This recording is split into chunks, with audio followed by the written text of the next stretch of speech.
हम खड़े हैं चूरू जिले के शावा गांव के अंदर। इस गांव में 11,500 वोट है। कहने को तो ये अभी भी ग्राम पंचायत है, लेकिन ये एक अद्भुत ग्राम पंचायत है। ये 11,500 मतदाता सरपंच चुनते हैं और यही 11,500 मतदाता ब्लॉक मेंबर चुनते हैं। यही पंचायत है और यही ब्लॉक है, एक ही पंचायत का ब्लॉक है। बीकानेर संभाग की सबसे बड़ी ग्राम पंचायत मानी जाती है शावा। और इस ब्लॉक में यहाँ के लोगों की मुख्य मांग इसको उप तहसील और नगर पालिका बनाने की रही है। निश्चित रूप से अगर तारानगर को सरकार तवज्जो देगी तो शावा आने वाले समय में उप तहसील और नगर पालिका के रूप में दिखाई देगी। यहाँ से श्रीमती सुनीता देवी ब्लॉक नंबर 18 से चुनाव लड़ रही है, जो दिनेश सांकरोत की धर्मपत्नी है। दिनेश सांकरोत युवा है और नरेंद्र बुडानिया ने इनको बहुत जल्दी चुनाव लड़ने का मौका दे दिया है। यूथ और अनुभव का कॉम्बिनेशन बिठाने की यहाँ पे कोशिश से कांग्रेस के द्वारा की गई है। और 7 साल तक दिनेश सांकरोत यूथ कांग्रेस के ब्लॉक अध्यक्ष रहे थे, तहसील अध्यक्ष रहे थे से तारानगर से। और यहाँ आया इनके समर्थकों के साथ ये है, कुछ घंटों के बाद यहाँ के मतदाता फैसला कर देंगे कि ऊँट किस करवट बैठता है और वो अपनी सरकार कैसे चुनती है। तो अनवर जी, शावा के मुख्य क्या मुद्दे हैं और मतदाताओं का क्या रुझान नजर आ रहा है?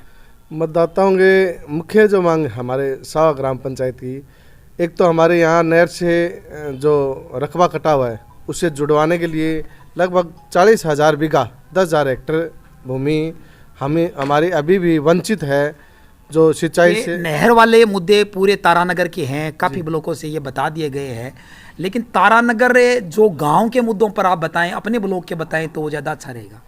हमारे शावा का ब्लॉक का मेन मोटा मोटी अभी हम नगर पालिका की डिमांड कर रहे हैं। तो पीछे विधायक जी ने प्रस्ताव भी भिजवाया है राज्य सरकार के पास, तो हो सकता है अगले चुनाव हमारे नगर पालिका के होंगे, ग्राम पंचायत के शायद नहीं होंगे। दूसरा, हमारे यहाँ पे खेल कूद के प्रति बच्चों का बहुत ज़्यादा रुझान है, तो हमारे यहाँ कबड्डी और एथलेटिक के एसोसिएशन के लिए हमारे सीनियर स्कूल के द्वारा प्रस्ताव भिजवाया गया है। माननीय विधायक महोदय जी ने कहा है कि उनमें से एक टूर्नामेंट चाहे कबड्डी या एथलेटिक यहाँ पे जिला स्तरीय मंजूर करवा दी जाएगी। यहाँ खेल ग्राउंड और नगर पालिका के मुद्दे हैं। ये वही शावा गांव है जहाँ डेंगू से 10 लोगों की जान चली गई थी। दिनेश सांकरोत से जानते हैं कि पिछले समय से यहाँ कांग्रेस की सरकार रही है, 10 लोगों की डेंगू से जान चली गई और सैकड़ों लोग डेंगू से पीड़ित रहे। इसके लिए आप किसे जिम्मेवार मानते हैं? ये देखो, बड़ी दुखद घटना है।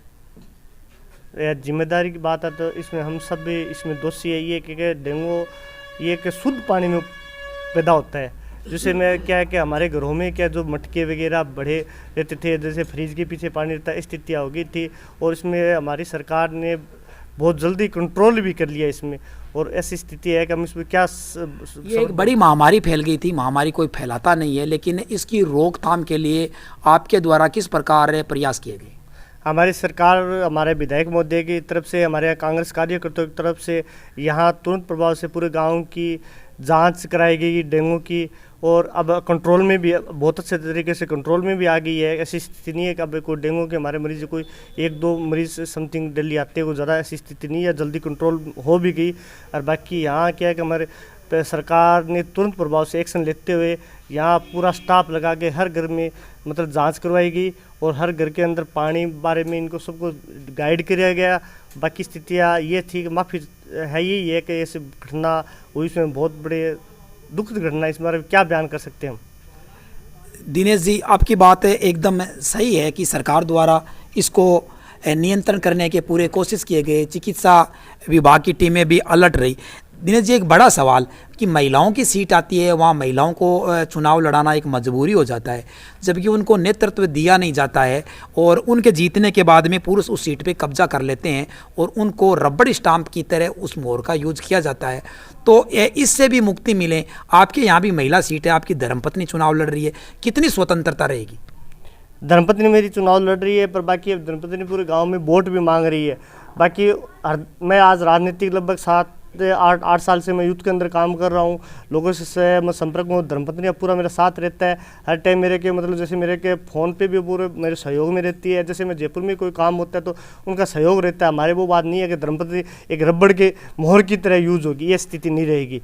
वो हमारे साथ मेरे साथ मिलकर काम करेगी यहाँ, और हम पढ़ी लिखी है, कोई दिक्कत नहीं है, और हम दोनों साथ मिलकर काम करेंगे गांव के अंदर और विकास करेंगे। कुछ मुद्दे हमारे यहाँ है, कुछ टाइम से नहीं हो रहे। अब हमारे पास एक बड़ा मौका है कि 3 साल हमारी कांग्रेस की सरकार है और यहाँ कांग्रेस का प्रधान बनेगा, और यहाँ मैं पंचायत समिति मेंबर चुन के जाऊँगा, तो ज़्यादा से ज़्यादा हम विकास का काम करेंगे, मेरी धर्मपत्नी और दोनों मिल के साथ। प्रधान की दौड़ में किसको मानते हैं, अपने आप को भी मानते हैं? नहीं सर, मैं कोई प्रधान की दौड़ नहीं बोलते कि हम काम कार्य करता हूँ, ये सब हमारे विधायक मुद्दे जी ही गाइड करते हैं। दिनेश जी, आपके यहाँ के समर्थकों का दावा है कि आप विधायक जी के खास है और यहाँ तक कि गहलोत से सीधे मिलते हैं। क्या वास्तव में संवेदनशील मुख्यमंत्री से सीधी आपकी वार्ता होती है, बात करते हैं, आप मिलते हैं?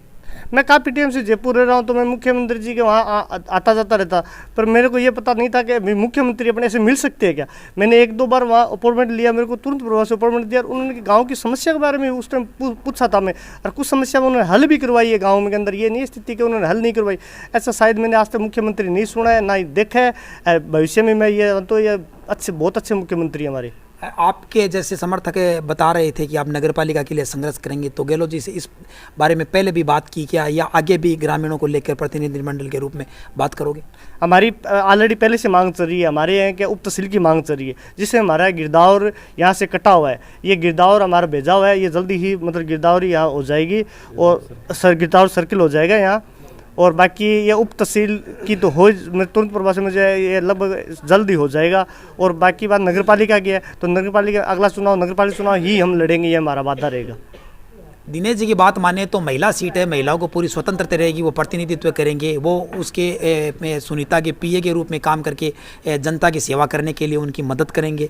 हमारे साथ चूरू जिले NSY के जिला अध्यक्ष किशन लाल शिवर है, इनसे जानने की कोशिश करते हैं। राजेंद्र राठौड़ जैसे दिग्गज भाजपा नेता यहाँ पर है, और मैं भाजपा का दावा है कि वो यहाँ पर अपनी जिला परिषद भी बनाने वाले हैं, और ज़्यादातर पंचायत समितियों का पर भाजपा कब्जा करेगी। कांग्रेस से लोगों का मोह भंग हो चुका है, आप इसे कहाँ तक सच मानते हैं? सबसे पहले तो मैं आपका धन्यवाद देता हूं कि आप लगातार एक क्षेत्र की आमजन की जो जनता की जो आवाज़ है उनको आपके सोशल मीडिया के माध्यम से, एक रिपोर्टर के माध्यम से आप उठा रहे हो, तो आप वाकई में धन्यवाद के पात्र हो। और दूसरी बात, आप राजेंद्र जी की सम्माननीय वो नेता है, उनकी बात कर रहे हो, उनकी आजकल कोई दौड़ में ही नहीं है। चूरू जिले के अंदर है, उनका सपया लगभग हो गया है, ठीक है, वो अलग बात है, आज के समय MLA है, बाकी उनकी यहाँ कोई गणित नहीं है। एक बार भूल से अगर वो यहाँ आ गए, वो MLA बन गए, वो भी जनता की बहुत बड़ी भूल है कि उन्होंने नहर का झूठा वादा किया, लोगों को बरगलाने की कोशिश की, लोगों को एक से दूसरे से लड़ाने की कोशिश की, जातिवाद का जो जहर पैदा किया जिले के अंदर, तो उनकी तो लगभग सफाया हो गया है। वो कोई अपने आप में नेता समझ रहे होगे, बाकी जनता समझ चुकी है कि वो कोई नेता है ही नहीं, ये ओरिजिनलिटी है आज के समय में। आप कितनी जिला परिषद और कितनी पंचायत समितियां मानते हैं, और जो आज बता रहे हो रिकॉर्ड हो रहा है, लोग देखेंगे, और उसके बाद रिजल्ट आने के बाद में आपके दावे को कसौटी पे परखा जाएगा?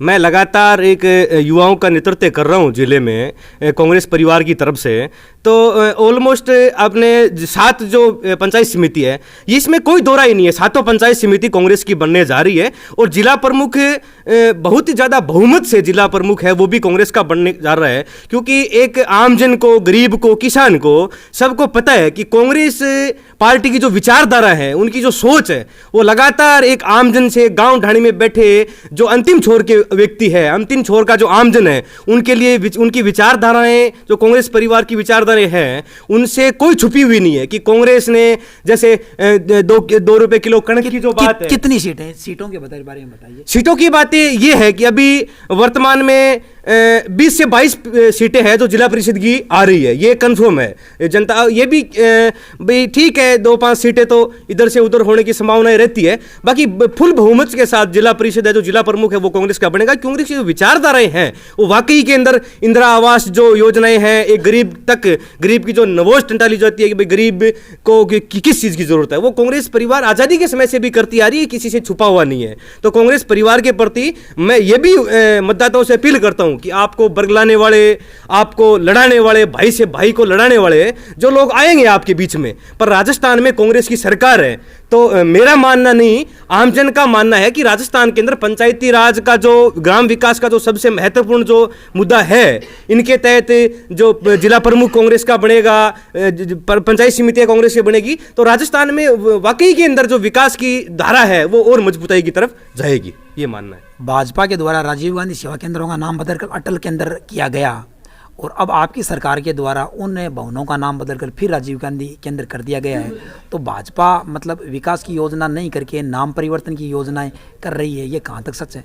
देखो, भारतीय जनता पार्टी की आज से नहीं, पहले से भी सोच रही है कि कांग्रेस ने जो गांधी नेहरू परिवार के नाम पे ये जो लोग कह रहे हैं कि भाई गांधी नेहरू परिवार कांग्रेस के एक रीढ़ की हड्डी है, ये वाकई बात है। गांधी नेहरू परिवार है जो आज़ादी के बाद में भी एक ग्रामीण स्तर तक जो योजनाएं जो लगातार मैं अभी भी आपको बता जो पहुंचा रहे हैं। भाजपा का तो काम है कि इनकी योजनाओं को फोड़ा जाए, ताकि एक जो गाँव तक अंतिम छोर तक बैठा जो आमजन है, जो किसान है, वो ये सोचे कि भाई भारतीय जनता पार्टी है जो नए नाम दे रही है। नाम चेंज करने से कोई उनके कोई वोट बढ़ने वाले नहीं है। ये आमजन अच्छी तरीके से जानता है कि कांग्रेस ने एक गांव ढाणी में बैठे अंतिम छोर के जो गरीब और किसान दलित के प्रति कांग्रेस की क्या अच्छी विचारधारा जो रही है। अभी भी इंदिरा रसोई का जो मुख्यमंत्री महोदय ने जो फैसला लिया है, ये वाकई में अच्छा साबित हो रहा है।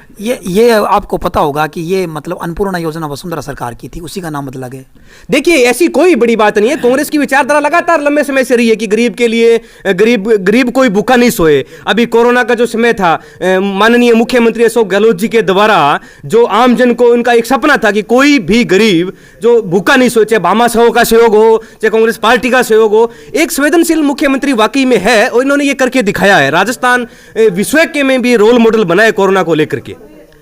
गांवों के विकास के लिए पंचायत राज का मजबूत होना बहुत ज़्यादा ज़रूरी है और पंचायतों के जो ग्रामीण मतदाता हैं वो अपनी सरकार चुन रहे हैं। सियासत है, अपने अपने दावे हैं और अपने अपने वादे हैं, लेकिन ये निर्णय मतदाताओं को लेना है कि वो किन के दावों पर भरोसा करते हैं। इसका फैसला आमजन करेंगे।